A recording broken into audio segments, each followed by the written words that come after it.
Okay. Go.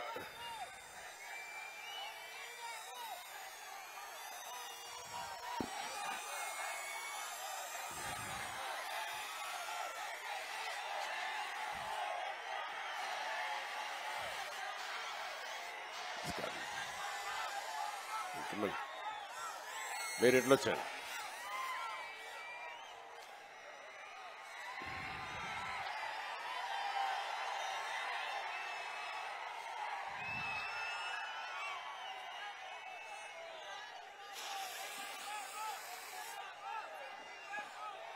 గౌరవనీయులు జనసేన అధినేత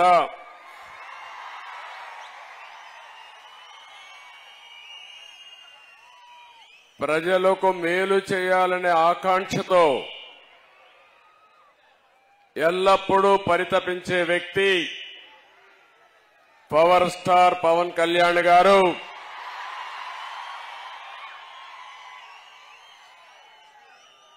గౌరవనీయులు ఎప్పుడు కూడా మీ అందరికీ అభిమాన నాయకుడే కాకుండా ఒక్క రాజకీయాల్లోనే కాకుండా సినిమా రంగంలో కూడా మీ అందరికీ సేవలు అందిస్తున్నటువంటి బాలకృష్ణ గారు ఎప్పుడూ మీరందరూ కూడా అభిమానంగా బాలయ్య బాలయ్య అని పిలుస్తూ ఉంటారు. అలాంటి బాలకృష్ణ గారు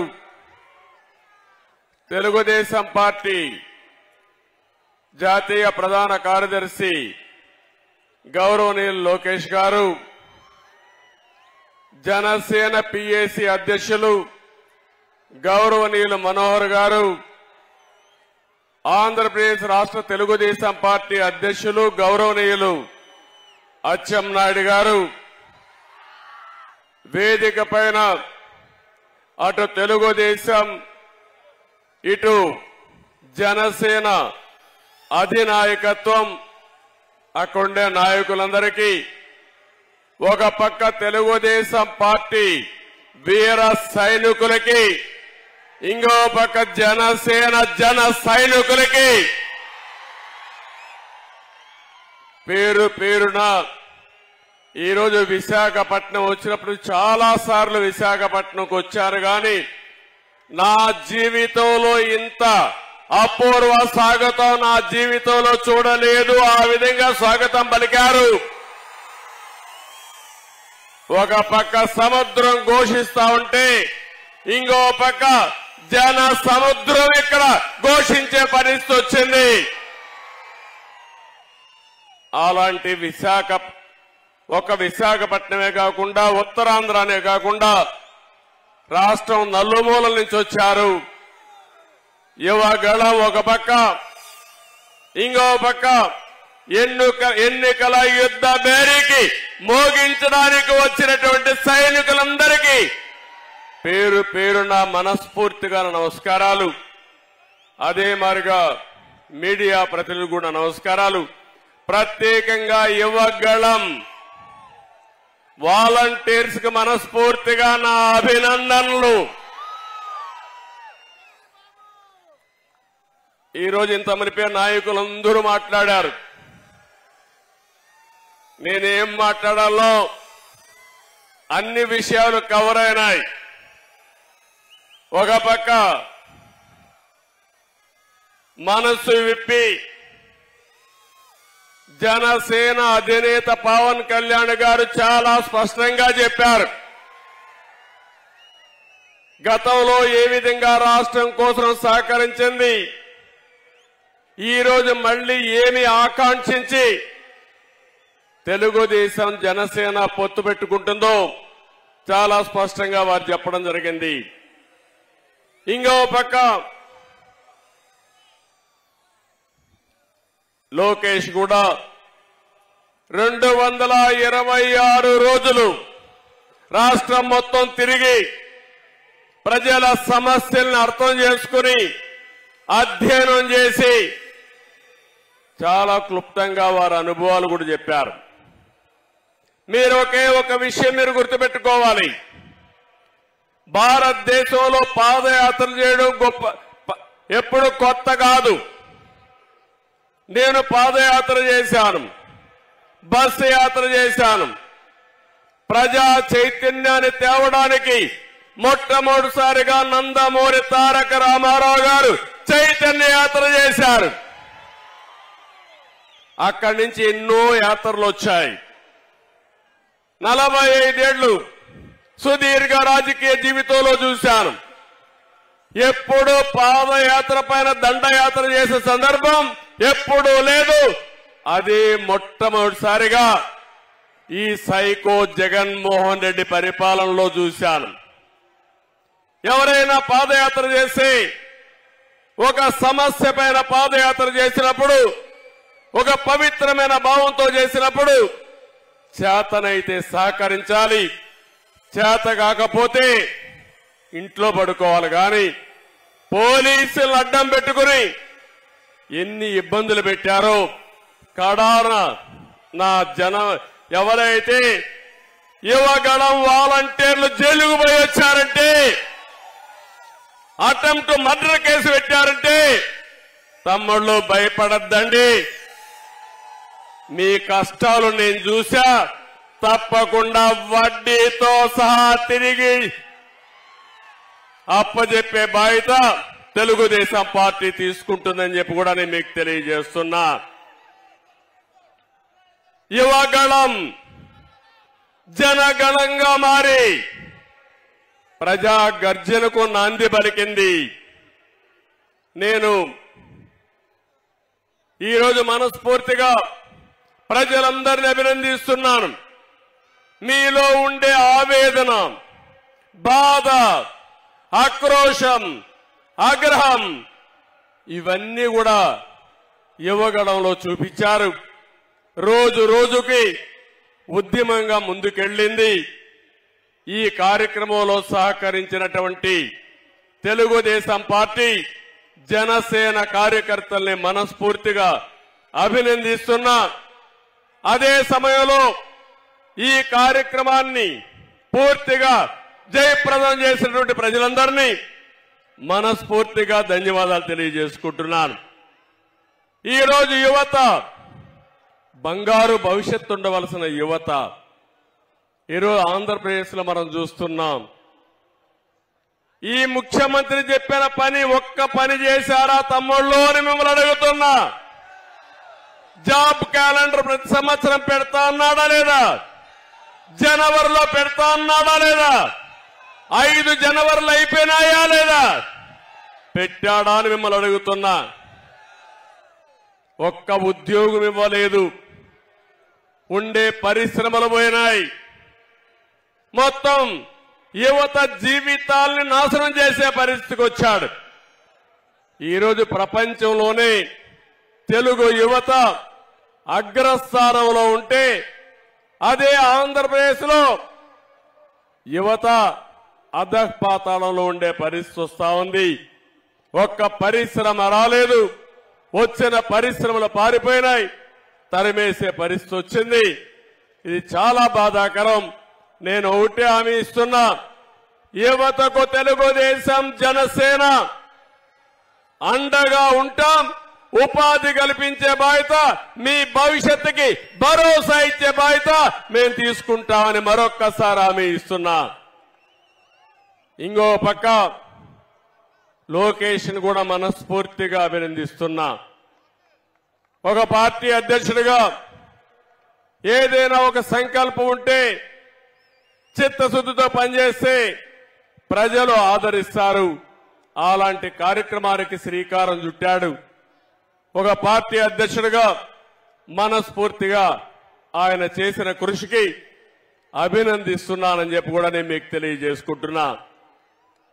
ఈరోజు పవన్ కళ్యాణ్ గారు చెప్పిన విషయాలు గాని, ఇంకో పక్క బాలకృష్ణ గారు, లోకేష్ గారు మాట్లాడిన విషయాలు, అచ్చెన్నాయుడు గారు మాట్లాడిన విషయాలు నేను పూర్తిగా ఎండార్స్ చేస్తున్నాను. సుదీర్ఘ రాజకీయ చరిత్రలో ఎంతో మంది ముఖ్యమంత్రులు చూశాను. వారి యొక్క రాష్ట్రం కోసం వారు చేసిన పనులు చూశాను. కొంతమంది చేత కాకుండా పోతే వారిని విమర్శించే సందర్భాలు కూడా ఉన్నాయి. రాజకీయాల్లో ఎప్పుడు కూడా రాజకీయ వ్యతిరేకత ఉంటుంది తప్ప వ్యక్తిగత వ్యతిరేకత ఉండదు. ఈ విషయం మీరు గుర్తుపెట్టుకోవాల్సిన అవసరం ఉంది. ఈరోజు ఈ రాష్ట్రంలో చూస్తా ఉంటే విశాఖపట్నంలో ఉన్నాం మనం. విజయనగరం, భోగాపురం నియోజకవర్గంలో మీటింగ్ పెట్టుకున్నాం. ఇక్కడే విమానాశ్రయానికి నేను ఆ రోజు నాంది పలికాను. ల్యాండ్ అక్విజిషన్ కూడా చేశాను. అదే తెలుగుదేశం పార్టీ అధికారంలో ఉండుంటే 2020కే విమానాశ్రయం వచ్చేది. ఇప్పటికి కూడా రాలా. అంటే ఎలాంటి ప్రవర్తన చేశాడో మీరు గుర్తుపెట్టుకోవాల్సిన అవసరం ఉంది. ఉత్తరాంధ్ర మొత్తం ఈ 5 సంవత్సరాల్లో వైసీపీ కబ్జాలో నలిగిపోయే పరిస్థితి. నేను అన్ని విషయాలు ఇక్కడ మాట్లాడలేం కానీ ఈరోజు రాష్ట్రంలో ఉండే ప్రతి ఒక్కరికి విజ్ఞప్తి చేస్తున్నా. 5 కోట్ల ప్రజలకు విజ్ఞప్తి చేస్తున్నాను. మీరు ఆలోచించవలసిన అవసరం ఉంది. ఇది జనసేన, తెలుగుదేశం పార్టీల కోసం కాదు, లేకపోతే నా కోసం, పవన్ కళ్యాణ్ కోసం కాదు. 5 కోట్ల ప్రజల భవిష్యత్తు కోసం, భావి తరాల భవిష్యత్తు కోసం ప్రతి ఒక్కరూ ఆలోచించాల్సిందిగా నేను కోరుతున్నా. ఈ విశాఖపట్నంలో మీరు చూస్తే ఎయిర్పోర్ట్ పూర్తిగా నిర్వీర్యమైపోయి మళ్లీ నేను వేసిన ఫౌండేషన్ రెండోసారి ఫౌండేషన్ వేసి ఏదో గొప్పగా చేసేవారి విధంగా పోయే పరిస్థితికి వచ్చారు. మెట్రో పోయింది. ఇంకో పక్కన విశాఖపట్నంలో వచ్చిన కంపెనీలన్నీ పోయే పరిస్థితికి వచ్చాయి. ఎప్పుడో సమైక్య ఆంధ్రప్రదేశ్ లో హెచ్ఎస్బిసి ఐటీ కంపెనీ తీసుకొస్తే అది కూడా పారిపోయే పరిస్థితికి వచ్చింది. ఉత్తరాంధ్ర ఇరిగేషన్ ప్రాజెక్టులన్నీ ఆగిపోయినాయి. నేను అడుగుతున్నా ఈ ముఖ్యమంత్రిని, ఇక్కడే ప్రజానీకాన్ని, ఈ రోజు మీరందరూ ఒకసారి చూస్తే ఈ ప్రభుత్వం వచ్చిన తర్వాత ఉత్తరాంధ్రలో అభివృద్ధి ఆగిపోయింది. ఎక్కడికక్కడ కబ్జాలు పెరిగిపోయినాయి, సెటిల్మెంట్లు పెరిగిపోయినాయి. మెడ మీద కత్తి పెట్టి ఆస్తులు బలవంతంగా రాసుకున్నారంటే ఎంత బాధాకరమో ఆలోచించండి. నా జీవితంలో చాలా సంవత్సరాలు రాజకీయాలు చూశాను కానీ ఎప్పుడు కూడా సమైక్య ఆంధ్రప్రదేశ్ లో కూడా ఇంత అరాచకాలు జరగలేదు. అలాంటి అరాచకాలు ఈ విశాఖపట్నంలో జరిగాయి.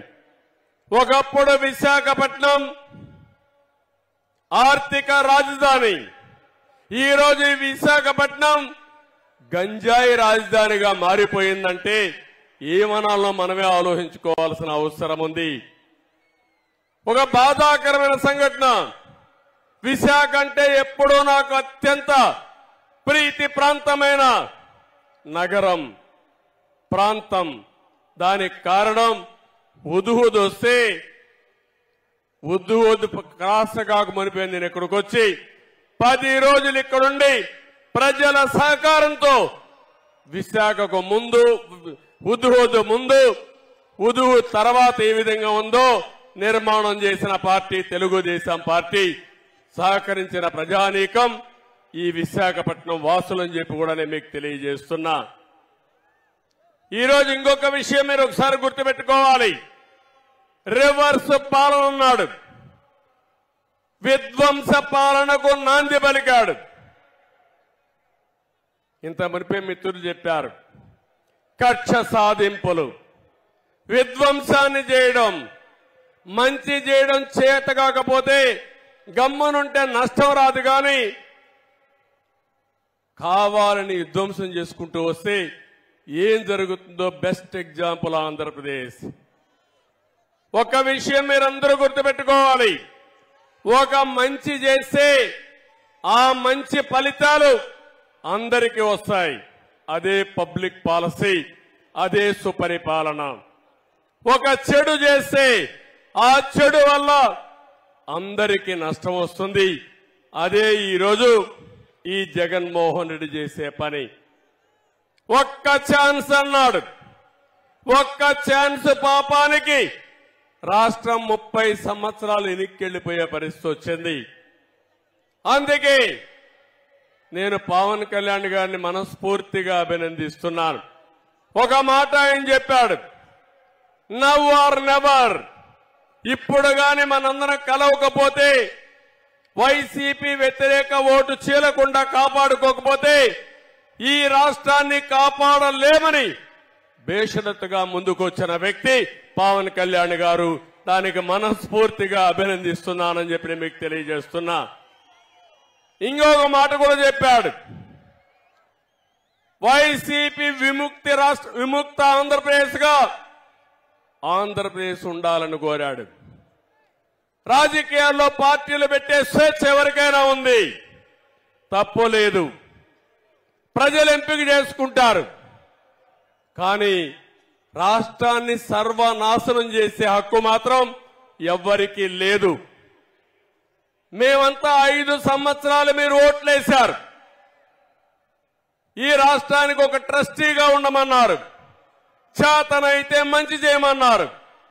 చేత కాకపోతే పరిపాలనని దింపేసరికి మీరు సిద్ధంగా ఉన్నారు.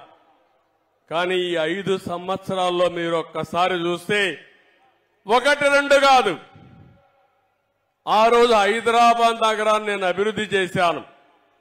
తర్వాత వచ్చిన పాలకులు ఇలాంటి కక్ష కట్టి హైదరాబాద్ ని విధ్వంసం చేసుంటే ఈ రోజు హైదరాబాద్ లో ఈ సంపద ఉండేదా అని మిమ్మల్ని అడుగుతున్నా.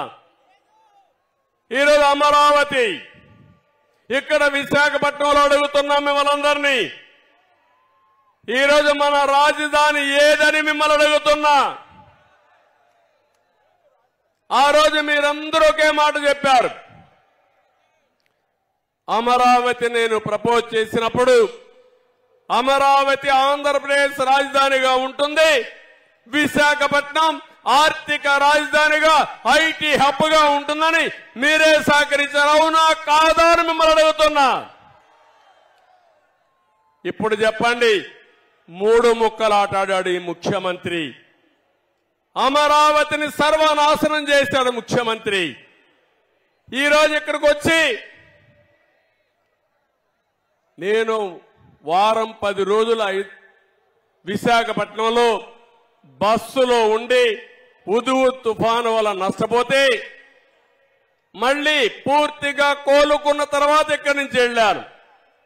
ఈయన రాక మునిపే రిషికొండ మొత్తం నాశనం చేసి, రిషికొండ బోడిగుండగా తయారు చేసి, ఒక ముఖ్యమంత్రి విలాసం కోసం 500 కోట్ల రూపాయలు ఖర్చు పెట్టి హక్కు ఎవడిచ్చాడని మిమ్మల్ని అడుగుతున్నా. బాధ అనిపించదాని అడుగుతున్నా. ఒకసారి ఆవేదన గుండెలు పిండేసినట్టు ఉంటుంది ఇవన్నీ తలుచుకుంటే. ఏంటి అరాచకం? ఎక్కడికి తీసుకుపోతున్నారు ఇవన్నీ? అమరావతి పూర్తిగా నిర్వీర్యం అయిపోయింది, విధ్వంసం అయిపోయింది. ఇంకో పక్క పోలవరం రాష్ట్రానికే వరం.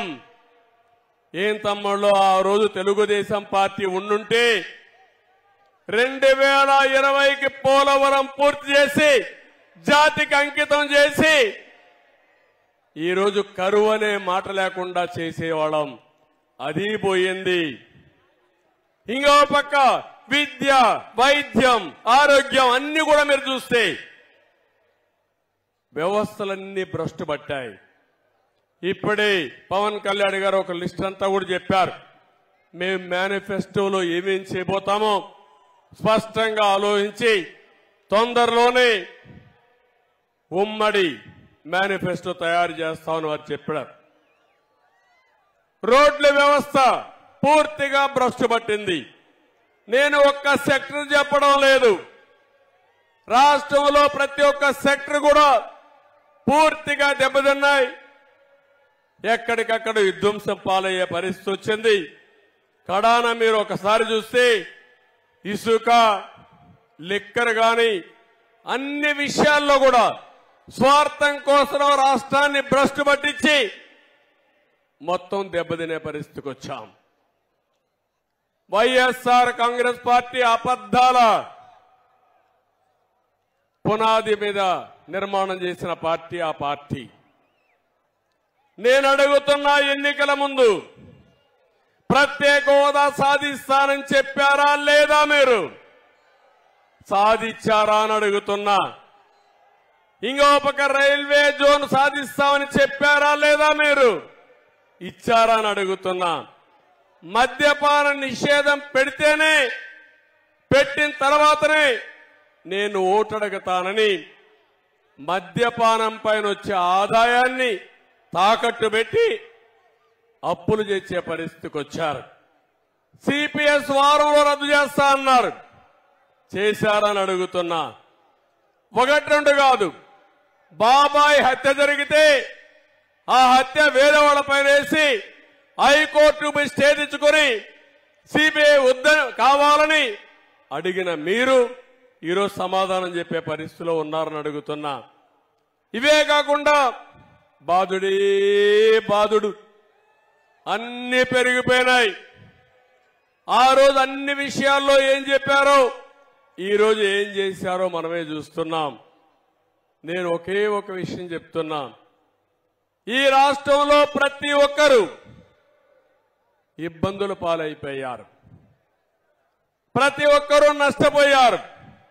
బాధ ఆవేదనతో ఎవరైనా బయట వస్తే వాళ్లపైన తప్పుడు కేసులు, ఎవరైనా ప్రశ్నిస్తే వాళ్లపైన వేధింపులు. ఇక్కడ వేదిక మీద ఉన్నారు, చాలా మంది ఉన్నారు, కేసులు లేని వాళ్ళు ఎవ్వరూ లేరు. మొన్నటి వరకు పవన్ కళ్యాణ్ పైన కేసులు లేవు గాని రాజకీయాల్లోకి వచ్చాడు కాబట్టి ఆయన పైన కూడా కేసులు పెట్టే పరిస్థితికి వచ్చేశారు.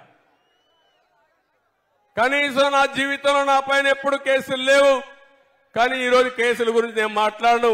అవన్నీ కోర్టులో ఉన్నాయి కాబట్టి నేను మాట్లాడకూడదు, కాబట్టి నేను కేసులు కూడా మాట్లాడడం లేదు. ఇలాంటి పరిస్థితి చూస్తా ఉంటే ఈ రాష్ట్రంలో ప్రజాస్వామ్యంలో మనం ఉన్నామా అని నాకు అనుమానం వస్తుంది. ఎవరు ఇంట్లో స్వేచ్ఛగా బ్రతికే పరిస్థితి లేదు, స్వేచ్ఛగా తిరిగే పరిస్థితి లేదు. అన్యాయం జరిగితే ఇది అన్యాయం అని ప్రశ్నించే పరిస్థితి లేదు.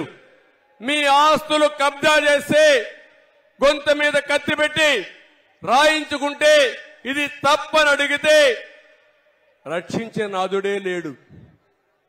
ఇప్పుడు కూడా నేను చూస్తున్న పోలీసులు వాళ్ళు కావాలని చేయడం లేదు, వాళ్ళ మెడ మీద కత్తి పెట్టి చేయకపోతే మిమ్మల్ని ట్రాన్స్ఫర్ చేస్తాం, విఆర్ఎస్ లో పెడతాం, ఏసీబీలో పంపిస్తామంటే భయపడిపోయి తప్పుడు కేసులు పెట్టి ఈరోజు అందరినీ వేధించే పరిస్థితికి వచ్చారు. ఈ మధ్య కాలంలో కొంతమంది నన్ను కలిశారు, కలిసి బాధపడుతున్నారు, ఏడుస్తున్నారు. మా దగ్గర తప్పుడు పనులు చేయించారు, ఈ తప్పుడు పనుల వల్ల మాకు చాలా బాధ ఉందని మానసికంగా కుంగిపోయే పరిస్థితికి వచ్చారు. కొంతమంది కావాలని రేపు ఒక రోజుందని ఆలోచించకుండా, మళ్లీ ఎన్నికలు వస్తాయని ఆలోచించకుండా తప్పుడు పనులు చేయమంటే చేశారు. నేను ఒకటే చెప్తున్నా, అలాంటి వారిని మాత్రం ఎట్టి పరిస్థితుల్లో వదిలిపెట్టం. ఎక్కడున్నా సరే చట్టపరంగా వాళ్ళని శిక్షించే బాధ్యత తెలుగుదేశం పార్టీ జనసేన తీసుకుంటామని చెప్పి కూడా నేను మీకు తెలియజేస్తున్నాను. అందుకే నేను అంటున్నా, మీరందరినీ కూడా రాష్ట్రంలో ప్రతి ఒక్క వ్యక్తి ఆలోచించండి. ఏదో మాకందరికీ ముఖ్యమంత్రి పదవులు కావాలనో అధికారం కావాలని కాదు. ఈ రాష్ట్రంలో ప్రజాస్వామ్యం కూని చేయబడ్డది. ఏ వ్యక్తి కూడా స్వేచ్ఛగా మాట్లాడలేకుండా, నచ్చిన పార్టీకి సహకరించే పరిస్థితి కూడా లేకుండా. ఒక్క విషయం మీరు గుర్తుపెట్టుకోండి, ఒంగోలులో మహానాడు పెట్టాం, బస్సులు రానియకుండా, మీటింగ్కి స్థలం ఇవ్వనీయకుండా నానా ఇబ్బందులు పెట్టారు. ఆ రోజు కూడా ఎక్కడికక్కడ ప్రజలైతే పెద్ద ఎత్తున వాహనాలు వేసుకుని సొంత వాహనాలతో ట్రాక్టర్లతో 2 రోజులకు 3 రోజులకు మునిపే ఆ వెన్యూకి చేరారు. ఈ రోజు ఇక్కడ పెట్టాం, మీటింగ్ పెట్టాం. కేంద్రం ట్రైన్స్ కావాలంటే ఇచ్చారు, రాష్ట్రం మాత్రం ఆర్టీసీ బస్సు ఒకటి ఇవ్వాల. ఏం తమ్ముళ్ళు, 5 కోట్ల ప్రజలు ఆలోచించుకోవాలి. నీ మీటింగ్ పెడితే ప్రైవేట్ బస్సులు, ఆర్టీసీ బస్సులు ఇష్టానుసారంగా వాడతారు. అదే ప్రతిపక్షం మీటింగ్ పెడితే మేము డబ్బులు కడతామంటే బస్సులు ఇవ్వనీయకుండా చేశారంటే ఇది ప్రజాస్వామ్యమని మిమ్మల్ని అడుగుతున్నా. కడాన ఆటోలు వస్తా ఉంటే ఆటోలు కూడా రాకూడదని అడ్డం పడ్డారు. ప్రైవేటు బస్సులు ఇస్తామంటే దానికి కూడా అడ్డం పడ్డారు. కానీ సంకల్పం ఉంది. మీరు ఎన్ని ఇబ్బందులు పెట్టినా తప్పించుకొని ఈ మీటింగ్కి వచ్చి బ్రహ్మాండంగా జయప్రదం చేశారంటే మిమ్మల్ని అందరినీ మనస్ఫూర్తిగా అభినందిస్తున్నాను. ఇంకో భవిష్యత్ గ్యారంటీ మీద ఇప్పటికే కార్యక్రమం మనం స్టార్ట్ చేశాం. ఈ భవిష్యత్ గ్యారంటీ ఒక పక్క తీసుకుపోతూనే ఉమ్మడి ఎలక్షన్ మేనిఫెస్టో కూడా తొందరలోనే తయారు చేసి ఇంకొక 1-2 మీటింగులు పెట్టాలనుకుంటున్నాం. నేను, పవన్ కళ్యాణ్ గారు, అందరు నాయకులు కలిసి ఒకటి అమరావతిలో, ఒకటి తిరుపతిలో పెట్టి ఆ 2 మీటింగులు, ఒక మీటింగులో ఉమ్మడి ఎలక్షన్ మేనిఫెస్టో కూడా అనౌన్స్ చేస్తామని చెప్పి కూడా నేను మీకు తెలియజేస్తున్నా. ఇప్పటికే మహాశక్తి కార్యక్రమానికి శ్రీకారం చుట్టాం. ప్రతి ఒక్క ఆడబిడ్డకి 1,500 రూపాయలు నెలకు ఇవ్వడానికి 18 సంవత్సరాల వయసు వచ్చిన వాళ్ళందరికీ ఇస్తున్నాం. ఇంకో పక్క చదువుకునే పిల్లలందరికీ తల్లికి వందనం కింద 15,000 రూపాయలు ఇస్తాం. ఒకప్పుడు దీపం పెట్టాం, మళ్లీ 3 సిలిండర్లు ఇవ్వాలని చెప్పి నిర్ణయించాం. ఉచితంగా 3 సిలిండర్లు ఇస్తాం. ఆర్టీసీ బస్సుల్లో ఆడబిడ్డలకు ఉచిత ప్రయాణ సౌకర్యం కల్పించడానికి ఇప్పటికే నిర్ణయం చేశాం. ఇది కాకుండా ఇంకో పక్కన మీరు చూస్తే ఏదైతే యువగళం ఒక చరిత్ర, 20 లక్షల మందికి ఉద్యోగాలు ఇప్పించే బాధ్యత 5 సంవత్సరాల్లో ఈ అలయన్స్ పార్టీలు తీసుకుంటాం. ఇది కాకుండా నెలకు 3,000 రూపాయలు నిరుద్యోగులకి నిరుద్యోగ భృతి ఇచ్చి మిమ్మల్ని ఆదుకుంటాం. బాగా చదివించే బాధ్యత, నాలెడ్జ్ ఎకానమీలో ప్రపంచ పట్టణంలో తెలుగు జాతిని, తెలుగు యువతను పెట్టే బాధ్యత తీసుకుంటాం. వ్యవసాయం నేను ఎక్కువ మాట్లాడడం లేదు, ఇంత వరకే మన వాళ్ళందరూ చెప్పారు. వ్యవసాయం సర్వనాశనమైంది, రైతాంగం చితికిపోయారు. ఆత్మహత్యల్లో నెంబర్ 1 ఉన్నాం, అప్పుల్లో నెంబర్ 1 ఉన్నాం. మళ్లీ రైతు రాజ్యం వస్తుంది. రైతును ఆదుకునే బాధ్యత తెలుగుదేశం పార్టీ తీసుకుంటాం. ప్రతి ఒక్క రైతుకి 20,000 రూపాయలు సంవత్సరానికి ఆర్థిక సహాయం చేసే బాధ్యత అన్నదాత కార్యక్రమం కింద చేస్తామని చెప్పి కూడా నేను మీకు తెలియజేస్తున్నా. ఇదే కాకుండా ఏదైతే బీసీ రక్షణ చట్టం తీసుకొచ్చి తెలుగుదేశం పార్టీకి, అదే మరి రాజకీయాల్లో మనం ఒకసారి ఆలోచిస్తే 50% జనాభా వెనుకబడిన వర్గాలు ఉన్నారు, ఆర్థికంగా ఇబ్బందుల్లో ఉన్నారు, అన్ని రంగాల్లో వెనుకబడి ఉన్నారు. వాళ్ళని ఆదుకునే బాధ్యత కూడా తీసుకుంటామని చెప్పి నేను మీకు తెలియజేస్తున్నాను. వీళ్లే కాకుండా ప్రతి ఒక్క ఇంటికి డ్రింకింగ్ వాటర్ ఇవ్వడం, అది కాకుండా సమాజంలో ఎస్సీ, ఎస్టీ, బీసీ, మైనారిటీ, అగ్రవర్ణాల్లో ఉండే పేదవాళ్లను కూడా ఆర్థికంగా ఆదుకుంటాం, వాళ్లకు న్యాయం చేసే బాధ్యత తీసుకుంటాం. దానికి కూడా ఒక కార్యక్రమం తయారు చేసి నిర్దిష్టమైన ప్రణాళిక మీ ముందుకు తీసుకొస్తామని చెప్పి కూడా నేను మీకు తెలియజేస్తున్నాను. ఇవన్నీ కూడా సూపర్ 6 ఇప్పుడే ఇచ్చాం. ఇంకో పక్క మీరు చూస్తే భవిష్యత్తులో ఏమేం చేయాలనే కార్యక్రమాలపైన అధ్యయనం చేస్తాం. ఆ అధ్యయనం చేసి ఏ విధంగా మిమ్మల్ని ఆదుకోవాలని ఆదుకుంటాం. ఈరోజు ఒక్క విషయం ఈ మహాసభ ద్వారా తెలియజేస్తున్నాను. జగన్ పని అయిపోయింది. ఇప్పుడే మిత్రులు చెప్పినట్టు రేపు జరిగే కురుక్షేత్ర యుద్ధంలో వైసీపీ ఓడిపోవడం ఖాయం. అది నిర్ణయం అయింది.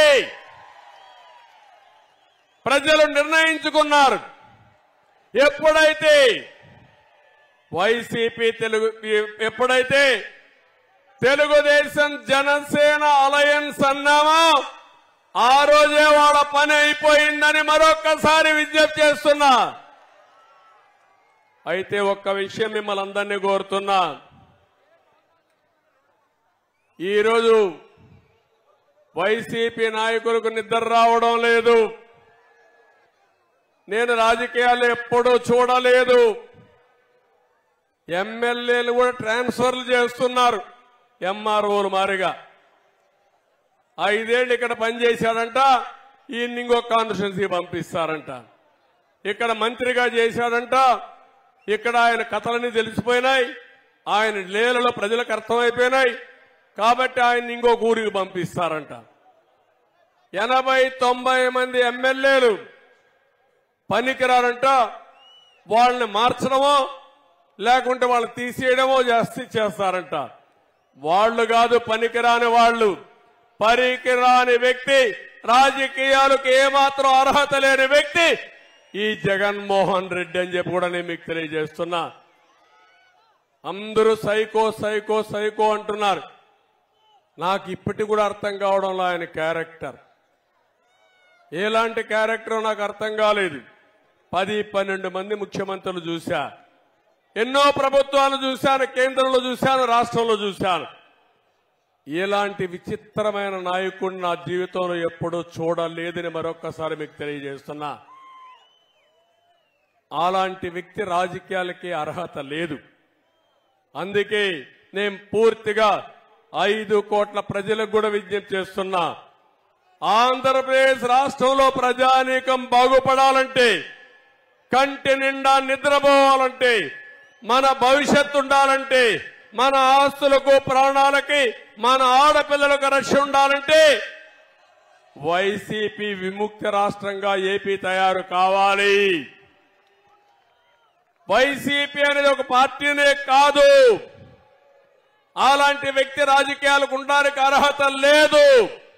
నేను మళ్లీ చెప్తున్నా, ఒక్క ఓటు అలాంటి వ్యక్తికి వేసినా, అలాంటి పార్టీకి వేసినా అది రాష్ట్రానికి ఒక శాపంగా మారుతుంది. 5 సంవత్సరాలకు మునుపు విధ్వంసం ఏంటో చేసి చూపించాడు. ఆయన చేసిన తప్పులు రాష్ట్రానికి శాపంగా మారాయి. ఆ శాపాలే ఈరోజు మనందరం అనుభవించే పరిస్థితికి వచ్చాం. ఈ విషయం మీరు గుర్తుపెట్టుకోవాల్సిన అవసరం ఉంది. ఈరోజు ఇంకొక విషయం అందరినీ కోరుతున్నాను. రాష్ట్రంలో ఓట్ల దొంగలు పడ్డారు. అంటే మన ఓటు ఉంటే తీసేస్తున్నారు. అంటే తెలుగుదేశానికి జనసేనకు ఓటేస్తారంటే వాళ్ళని రిమూవ్ చేసేస్తున్నారు. ఇది చాలా భయంకరమైన విషయం. నేను ఎప్పుడు కూడా నా చరిత్రలో ఓటర్ లిస్టు ఈ విధంగా చేయొచ్చని కూడా నేను ఎప్పుడు ఆలోచించలేదు. ఎన్నికలప్పుడు అధికారులంతా ఓటర్ లిస్టు తయారు చేస్తారు. రాజకీయ పార్టీలు ఎన్నికల సమయంలో ఆ ఓటర్ లిస్టు తీసుకుని ప్రచారం చేసి ఎన్నికల్లో మనం గెలుస్తాం. ఈరోజు దౌర్భాగ్యం, ఓటర్స్ ను కూడా మనం వెరిఫై చేసుకోవాలి. నా ఓటు ఉందా లేదా చూడాలి. అంటే ఎంత దౌర్భాగ్యమో ఈ రాష్ట్రంలో మీరు గుర్తుపెట్టుకోవాలి.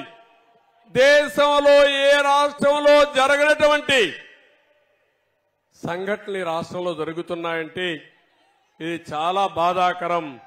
యువతకు పిలిపిస్తున్నా, మీరందరూ కూడా ఎవరైతే ఎలిజిబిలిటీ ఉండే ప్రతి ఒక్క యువత ఓటు ఎన్యూమరేట్ చేసుకోండి. ఆ ఓటు అనేది మీ జీవితాలనే కాకుండా రాష్ట్ర భవిష్యత్తును మారుస్తుంది. ఈ విషయం ప్రతి ఒక్కరూ గుర్తుపెట్టుకోవాల్సిన అవసరం ఉంది. మీరు ఏదైతే ఎప్పటికప్పుడు మీ సెల్ ఫోన్ లో యూట్యూబ్ కానీ ఇవన్నీ బ్రౌజ్ చేస్తూ ఉంటారు, వెబ్సైట్లన్నీ బ్రౌజ్ చేస్తారు. ప్రతిరోజు ఒక్కసారి మీ ఓటు ఉందా లేదా అని చెక్ చేసుకోవాల్సిన బాధ్యత మనందరిపైన పడింది. 4 కోట్ల మంది ఓటర్స్ ఉన్నారు. ప్రతి ఒక్కరూ చెక్ చేసుకోమని, సహకరించమని, మీకు ఓటుంటే రేపు మీ ఓటు వేస్తే తద్వారా ఈ రాష్ట్రాన్ని కాపాడిన వాళ్ళు అవుతారు. ఈ విషయం కూడా మీరు గుర్తుపెట్టుకోవాల్సిందిగా నేను మిమ్మల్ని కోరుతున్నా. నేను ఒకే ఒక విషయం అందరికీ విజ్ఞప్తి చేస్తున్నా. మీరు ఒక అడుగు వేయండి, మేము 100 అడుగులు వేస్తాం. మీరు ఒక త్యాగానికి సిద్ధంగా అండి, మేము 100 త్యాగాలు చేసి ఈ రాష్ట్రాన్ని పైకి తేవడానికి ముందుకు వస్తాం. కానీ అట్లా కాకుండా మీరు చేసుకోండి, మాకేం సంబంధం లేదంటే రాష్ట్రం నష్టపోతుంది, భావితరాలు నష్టపోతాయని చెప్పి నేను మీకు తెలియజేస్తున్నా. ఒక ఆడబిడ్డకు విజ్ఞప్తి చేస్తున్నా. మీ పిల్లల్ని పెంచుతున్నారు, పెంచి బాగా చదివిస్తున్నారు. చదివించిన నీ బిడ్డకు ఉద్యోగం రాకుండా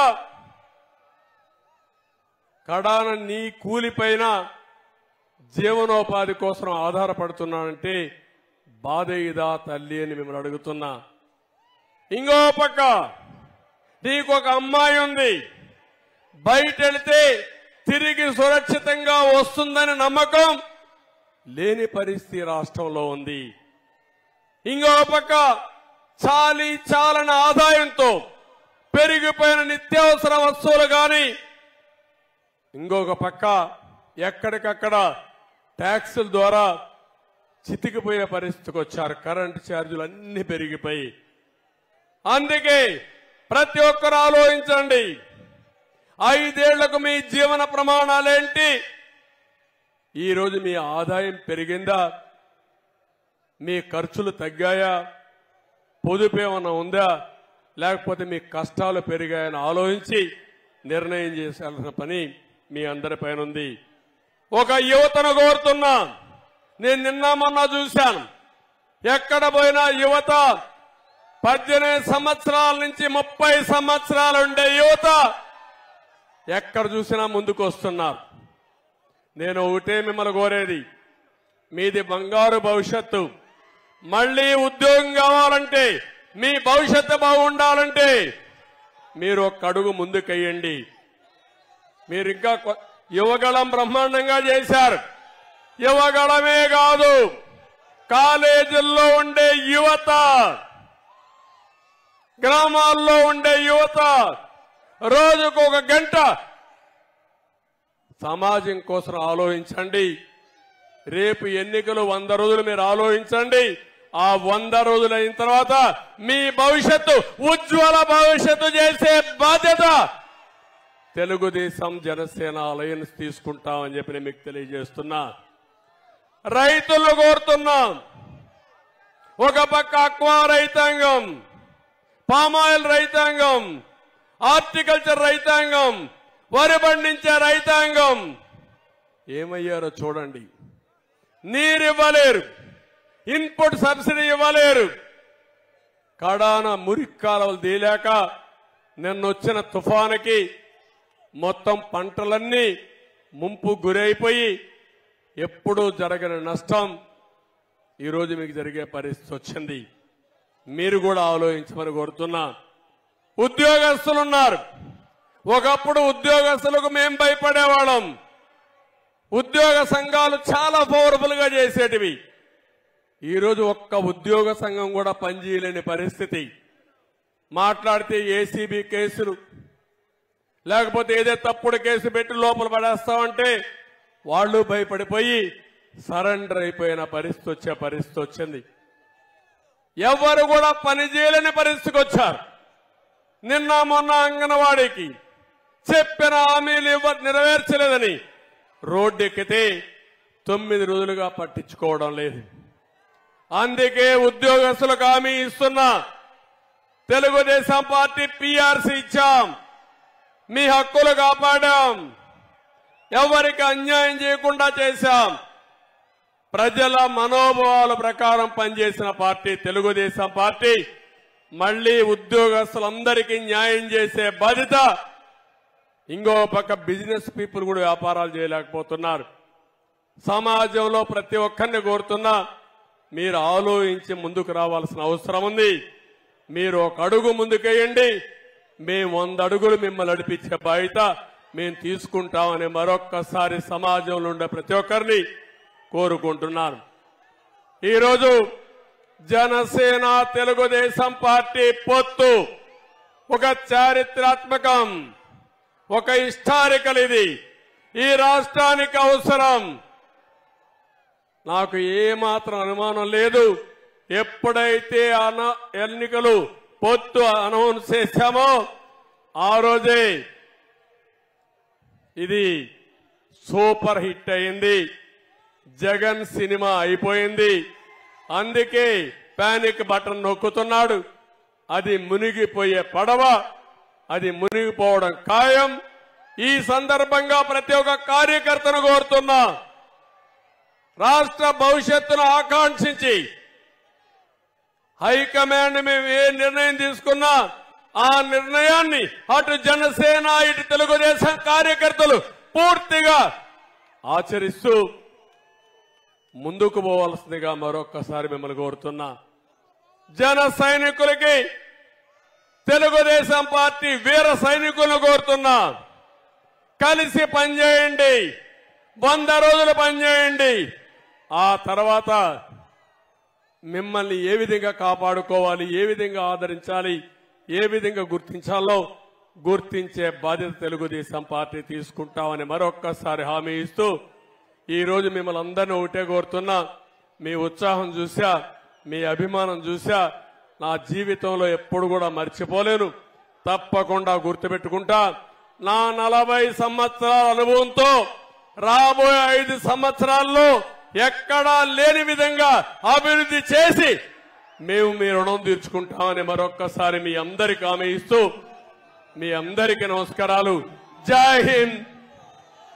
అదే సమయంలో తెలుగుదేశం జనసేన పొత్తంటే జిందాబాద్ అని గట్టి చెప్పాలి. తెలుగుదేశం జనసేన పొత్తు, జనసేన తెలుగుదేశం పార్టీ పొత్తు. థ్యాంక్ యూ అనండి. యువగళం నవశకం సమావేశాన్ని అద్భుత